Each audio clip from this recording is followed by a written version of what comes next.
Hello everyone, my name is Lanso90 and welcome back to my tutorial series for Dwarf Fortress. Alright, so once we press the Embark key, we're now to a list of different Embark options we have. All of these are like pre-built ones that are ready to go. Some of them have a description of what kind of dwarves are included. Some of them don't have anything listed. I'm not sure what you're going to see if you're picking up the Steam version for the first time. These are all coming from the starter pack for the most part. These two might be part of the base game, but most of them for the starter pack. But what we're going to do is prepare for the journey carefully. Alright, so here on the left we have our 7 dwarves that we start with. On the right we have all the skill options available to give them. Don't get mind flooded by how many skills there are, not very many of them are very important. If we press tab, we go to the items that we're bringing with us. On the left hand side we have the items, and on the right hand side we can add animals to what we're taking with us. I do like to start with the items first before I get into like the dwarves. So here in the items, I played this game quite a bit differently than other YouTubers. Most of them will tell you that you need 2 dwarves, you need someone who can do metalworking, but they're lying to you. No, they're not lying, they just have a different way of playing things. Right now we have 400 points. I can get us up to like 500 points, and it's not going to make our start any more difficult than it would normally be. What we're going to do is we're going to get rid of a copper pick. We're only going to have 1 miner. We're going to get rid of a copper battle axe. We're only going to have 1 woodcutter. We're going to get rid of the iron anvil. Every year, a dwarven caravan arrives at your fortress, and they will carry anvils. So you can get your anvils as soon as the end of fall. So that's what we're going to do, because that's 100 points that we can spend on something else right now. Same thing down here, wheelbarrow, that's 50 points. You can make that like 5 seconds into the game if you wanted to. We're getting rid of it. Step ladder, you can make it like 5 seconds into the game if you wanted to. We're getting rid of it.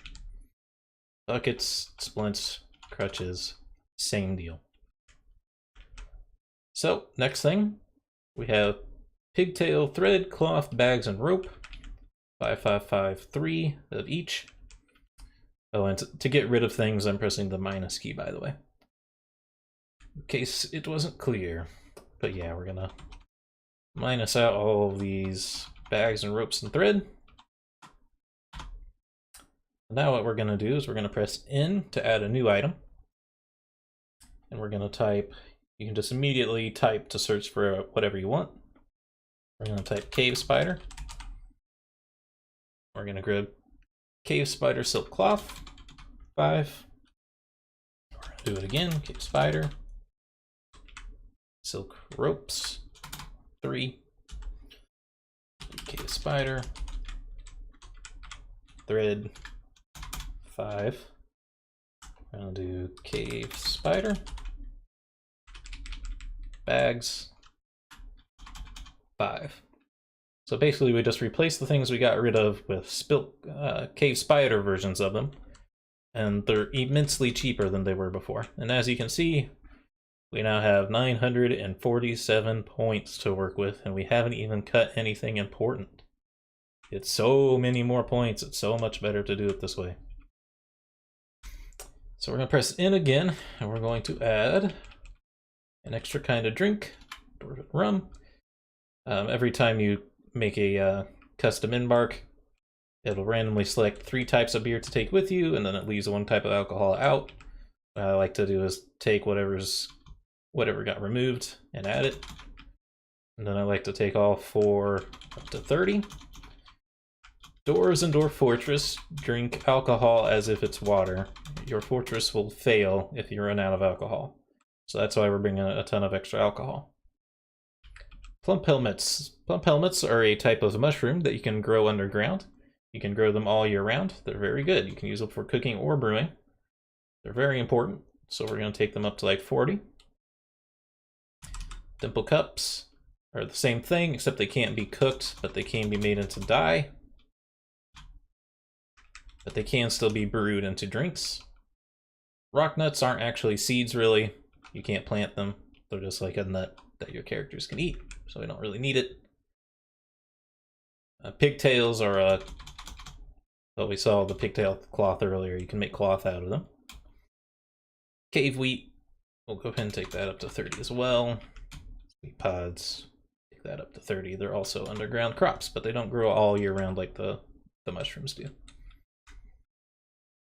Okay. I'm going to take away 5 of our cave fish that we're starting with. Now I'm going to press new. Gonna add fish, and I'm just going to add 10 lobster. And then for our meat supply, it's starting us with 15 mountain goat spleens. I'm going to take this down to 10. And then we're going to add new. We're going to pick out 4 more types of meat. We're going to grab anything that only costs 2. We don't want anything that costs 4 or more. So I'll grab 10 wombat hearts. Oops. Grab preferably of different creatures if we can. Let's see, was it a mountain goat that we already had? Oh yeah, it was already mountain goat. Preferably of different animals for variety here. Yak, lung, a 10 of. They sound very gross, but I grabbed the things that say they're prepared because that should mean that doors can eat it right away without having to do any work if they need to. Porcupine intestines. It's 3 more, so we need 1 more.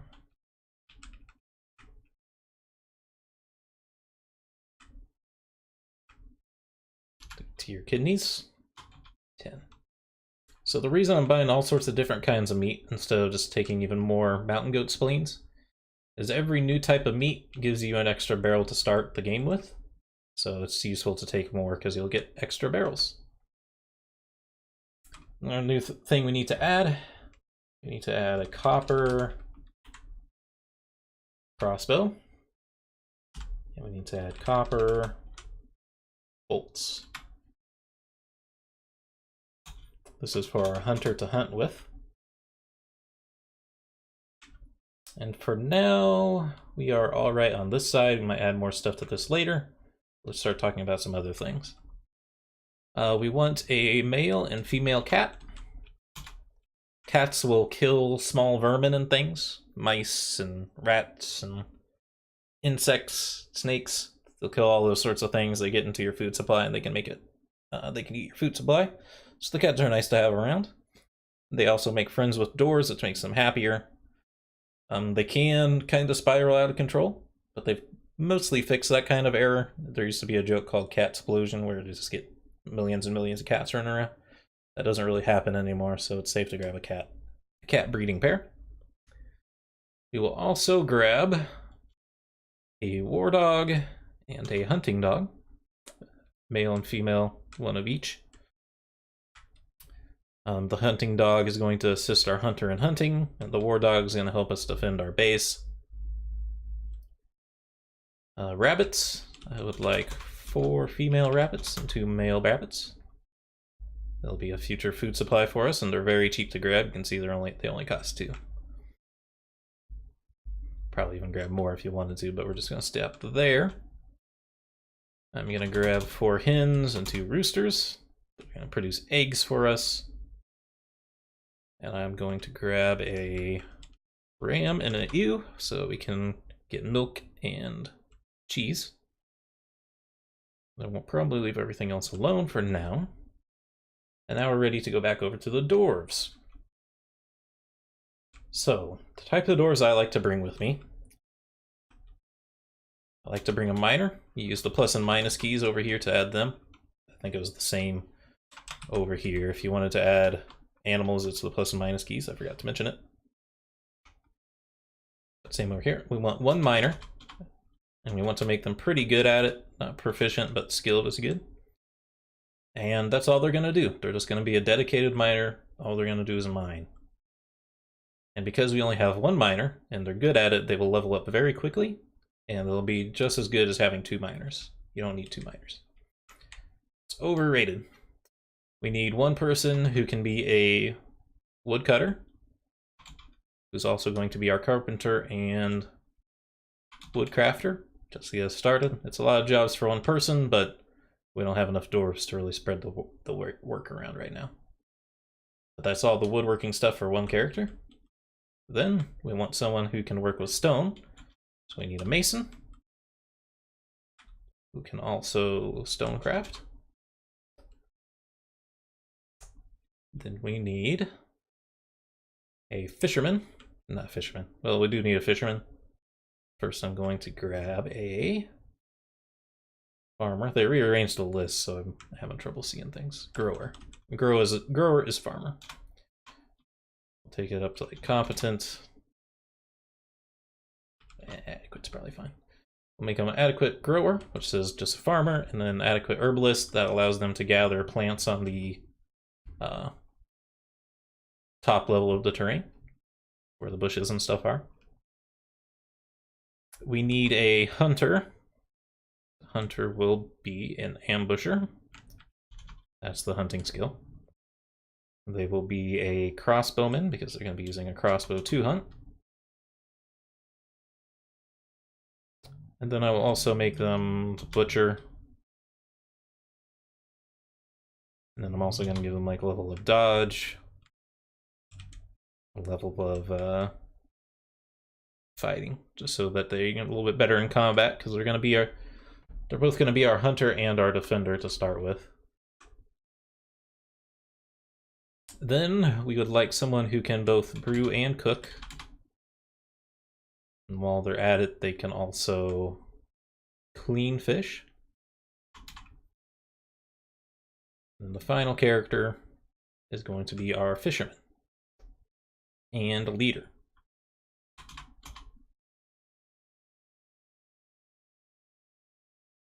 So down at the bottom is more of your social skills.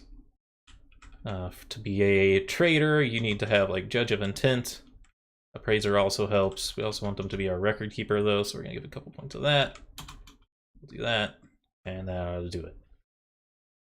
We have 82 points left, but before we go spending the rest of those points, we need to talk about these dwarves. So, what I just did is perfectly fine. You could embark with dwarves like this.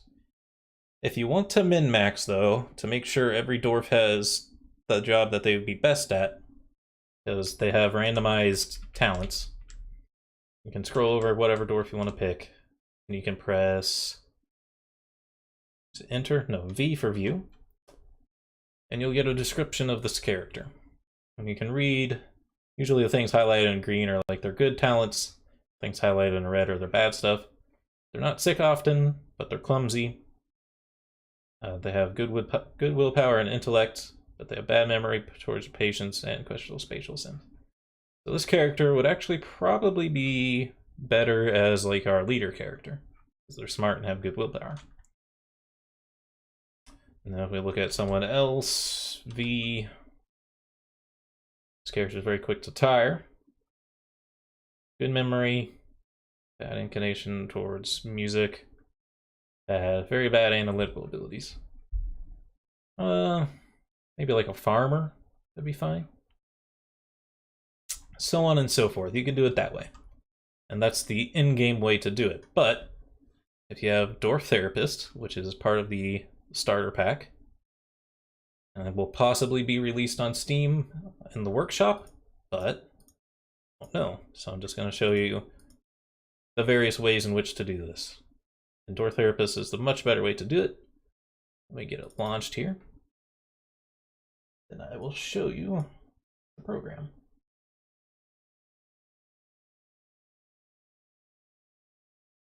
These therapist.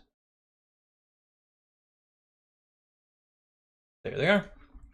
So here's our dwarves and a nice visually clear menu. We're going to go over to roles. And this shows us what these dwarves talents are at. So you see if I scroll over one of these, it talks about like why this character is a good miner. It's because their endurance, kinesthetic sense, blah blah blah, it's good. But we don't need to read all that because it has everything distilled into numbers. So Ral is our best miner. So I'm gonna minimize Dwarf Therapist. I'm gonna select Ral. He is the person I made a fish cleaner. And our cook. Nah, son, you're gonna be our miner. Because you are our best miner. And again, this is not necessary to do this. This is purely like a min-maxing type of thing. Your character's skill points matter way more than whether or not they like the job, you know. The carpenter would also be Ral. You always have one dwarf that's good at a lot of things, and then you always have like one dwarf who's like terrible at everything. So Ral cannot also be the carpenter, but Tobal can be our carpenter. Right now they were our hunter.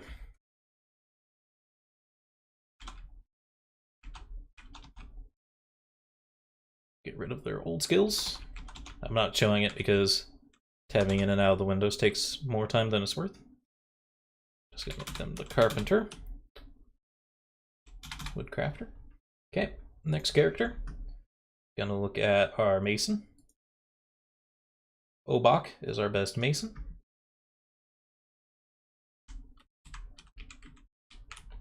They were our grower.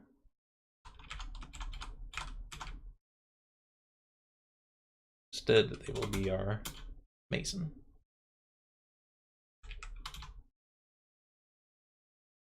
Next character, our hunter. Tobal, we've already assigned Tobal, I think. Udib will be our hunter. They were our woodcrafter before.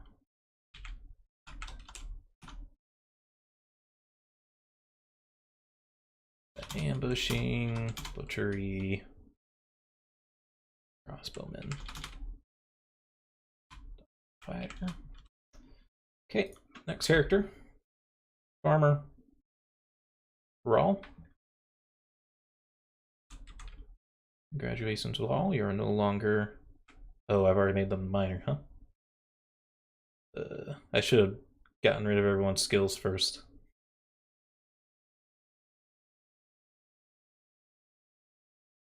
Okay, so who have we done? We've done Ral, Tobal,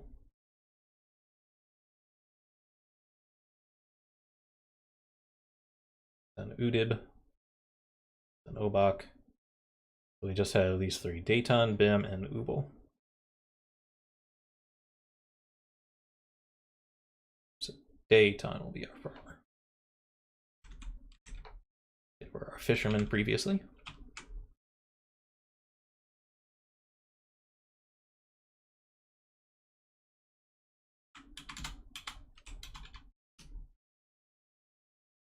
Get down to the social skills, get rid of those. Go.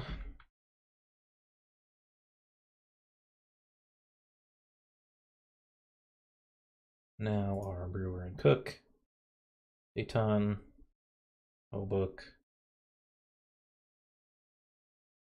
Is it Ubal that we haven't assigned yet?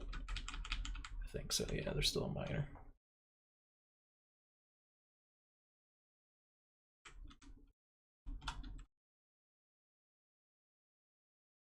That'll be our cook. I have trouble spotting it in the list. There.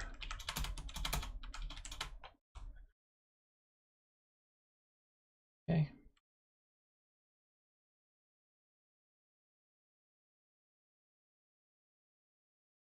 And whoever's left, I think it's Bim. So Bim is our worst dwarf. You can see they have negative skills across the board here. That's why I say you always get like one character who's really bad at everything. One character who's really good at everything. Bim will be our fisherman, which is fine because fishing in this game is like a really low skill job. And then we need to decide who can be the leader here, which is kind of separate of anything else. Obuk would be a good leader. What are they? They're the mason. They could do it. The mason can be pretty busy, but it should be okay. We'll give them Judge of Intent. Record keeper, appraiser.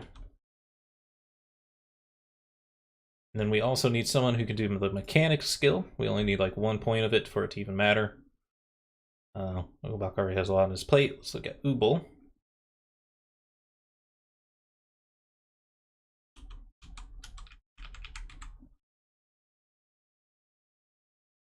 So the brewer, yeah, they're fine to do mechanics. And then we need an architect. Yeah, he can also do that then, sure. That is, take it back to Dwarf Fortress. Architect is a building designer on the list. So there we go. Now let's see, I think I still need to assign a few more points here.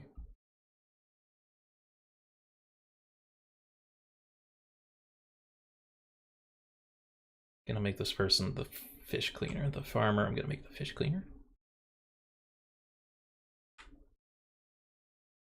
There it is. All right, so we're just about done. We only have 45 points left. I'm gonna grab a bunch of extra plump helmets. These are actually fully grown plump helmets. They're not seeds. So they can be eaten, and then they will also produce a seed. That's why they cost more. Got 5 points left. We'll just grab, I don't know. Small plump helmets on. You can never run it. You can never have too many plump helmets. All right, so we're ready now. If you do Shift F, you can name your fort. It's a little bit complicated to do it. You pick like the first part of the word and the second part, so on and so forth out of the list. There's like a English translation and then the Dwarvish translation and then what it is. But we're not going to do that just because it's a lot of work. We could randomize it though, that'd be fine. So this is actually MID. Yeah, this is our fortress. So we're going to press R to randomize and just try to find something kind of cool. Romance, bent, homes, diamonds. That seems fine. We can also name our group Rock of Chaos. That seems silly. The Icy Tour, Bulbous Channel, the Tool of Smiths. That sounds pretty cool. And we will embark by pressing E. You can press S to save the build as well if you want to use it for later. I'm just going to press E for embark. We have arrived. And then it can take a while to load.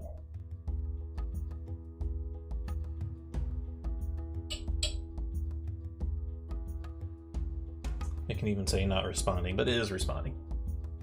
You have arrived after a long journey from the mountain homes into the forbidding wilderness beyond. Your harsh trek has finally ended. Your party of 7s to make an outpost for the glory of all of Kashracrust.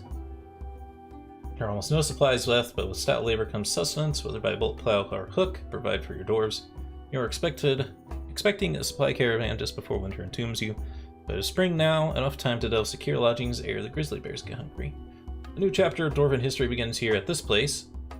Bitandoran, calmed diamonds, strike the earth. So, this intro can change a little bit depending on what you've done. Forbidding Wilderness might change depending on if you go to like an Untamed Wilds or something. I don't know that one for sure. I haven't checked. Of course, this can change if your civilization name's different. Supply caravan just before winter. I think you can get a different date for your caravan to arrive. I haven't seen it for a long time though. I think it could be gone. I think you can also not start in spring, but I also could be wrong there. They may have changed that. Ere the grizzly bears get hungry, that's just going to be whatever the most dangerous natural animal in your area is going to be. And then the name of your fortress, Strike the Earth. Let's press escape to get out of that text. And we wait for it to load some more. And it again can say not responding, but it's fine.